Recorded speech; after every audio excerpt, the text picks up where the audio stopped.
우리가 생각하는 언론은 정의로운 판단과 가치관으로 비판적 사고를 가지고 기사를 작성하고 접해야 한다고 생각해왔습니다. 적어도 2024년 5월 김호중 가수의 사건을 접하기 전까지 말입니다. 어릴 적에는 기자에 대해, 다시 말해 언론인에 대해 높은 존경심이 있었던 것 같습니다.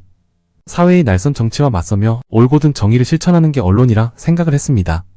아마 그런 상상을 갖게 된 건 드라마 때문일까요? 드라마에서 나오는 기자는 늘 정의로웠기에 나의 가치와 신념에 지대한 영향을 주었으니까요. 언론의 존재 이유는 무엇인가요?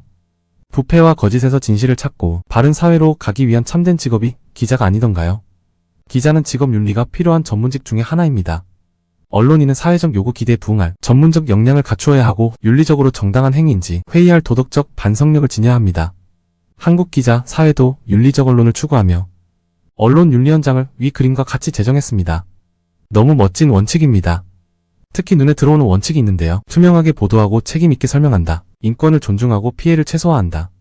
이런 언론 윤리 헌장이 있었구나 생각하니 지금 우리나라 언론 현장이 끝장을 보고 있구나 싶었습니다. 어느 순간부터 서로 경쟁하듯 한 개인의 인권을 온데간데 없이 누가 더 자극적이고 극단적인 제목으로 여러 사람에게 읽히게 될 것인가요? 으르렁거리며 경쟁하는 듯 본래 사건과 사안은 이미 없어진 지 오래입니다. 사건의 본질과는 상관없는 마치 난 널 처음부터 싫어했어 라고 해도 믿을 만큼 맹목적인 비난과 정확한 팩트가 사라진 억측으로 변질되고 있는 건 아닌가 싶습니다. 김호중 가수와 관련된 여러 기사를 나열해도 그 제목이 너무 끔찍하고 한 인간을 그저 한낱 쓸모없는 인간으로 만들어버리는데 큰 시간을 소요하고 있습니다. 이러한 언론의 폭력성은 사회에 엄청난 영향을 끼치게 됩니다.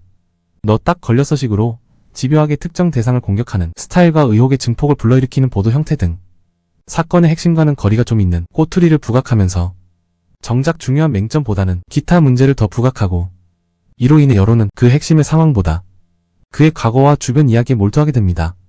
어쩌면 이러한 잔인할이 마치 폭력적인 기사와 언론의 보도 형태는 대한민국의 언론이 얼마나 반인권적이고 혐오를 조장하는지 입증하는 중요한 요소가 되지 않았나 싶습니다. 이러한 자극적이고 필요한 기사는 대중의 시선을 받고 돈의 힘으로 기사화되는 소재거리로 전략한 건 아닌가 생각하게 됩니다. 잘못하면 죽어도 돼 하는 식의 생각과 증오와 혐오를 우리가 알지 못하는 사이에 우리의 생각과 우리의 가치를 뒤흔들고 있습니다. 죄를 지었기에 그에게는 어떠한 존엄도 인정받지 못하는 것이 타당한 것인지 다시 한번 질문을 던지고 싶습니다. 잘못이 없다는 것이 절대 아닙니다. 김호중 가수가 받을 법적 처벌에 대해서는 하나의 오차도 없이 처벌을 받아야 합니다. 그러나 그가 지은 그 처벌이 너무 가혹하다는 생각이 정말 들지 않는 것인가요? 어려운 가정 환경이었지만 스스로 지켜온 인생을 맥락도 없이 난도질 당하는 무수한 언론과 기사, 그리고 다양한 채널의 이야기로 이렇게 한 생명이 죽을 수도 있겠구나 싶은 우려가 생겨납니다. 나는 이번 사태에서 언론을 바라보는 나의 관점을 다시 한번 생각하게 되었습니다. 언론이 주는 다양한 정보를 무조건적인 신뢰가 아니고 아직도 수많은 기사화로 논란이 되고 있는 주제들을 다양한 관점에서 비판적 시선을 가지고 봐야겠다라는 생각을 갖게 되었습니다. 언론은 실제적인 진실을 밝히도록 애써야 합니다. 은폐된 것이 있다면 진실을 밝히되 악의적 프레임을 씌워 문제의 본질을 넘어선 한 개인의 인격적인 난도질과 객관적 사실에 기반된 보도가 아닌 카더라와 확인되지 않은 사실에 대해 마치 그것이 진실인 양 보도하는 작금의 상황에 대해 깊은 통찰의 반성이 있어야 할 것입니다. 이런 언론의 권력으로 정의에 맞서는 게 아닌 수익 모델 정도의 생각으로 자극적 기사로 도배하는 것에 언론의 모습을 다한다면 앞으로 대중의 신뢰는 보장받지 못할 것입니다. 언론의 존재 이유는 투명함과 책임감임을 기억해야 할 것입니다. 왜곡되거나 과장된 보도로 한 사람이 어떻게 죽고 있는지 또 경험해보고 싶은 것인가요? 보도하고 그 후는 아무도 책임지지 않고 마음만 먹으면 보여주고 싶은 것을 진실로 만들어버리는 언론의 권력.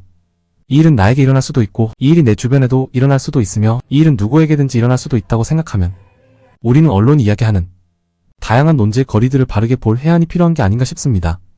내가 아는 진실이 진실이 아닐 수 있다는 것, 그것만이 지금의 언론의 폭력과 권력에서 이기는 힘이 아닌가 싶습니다.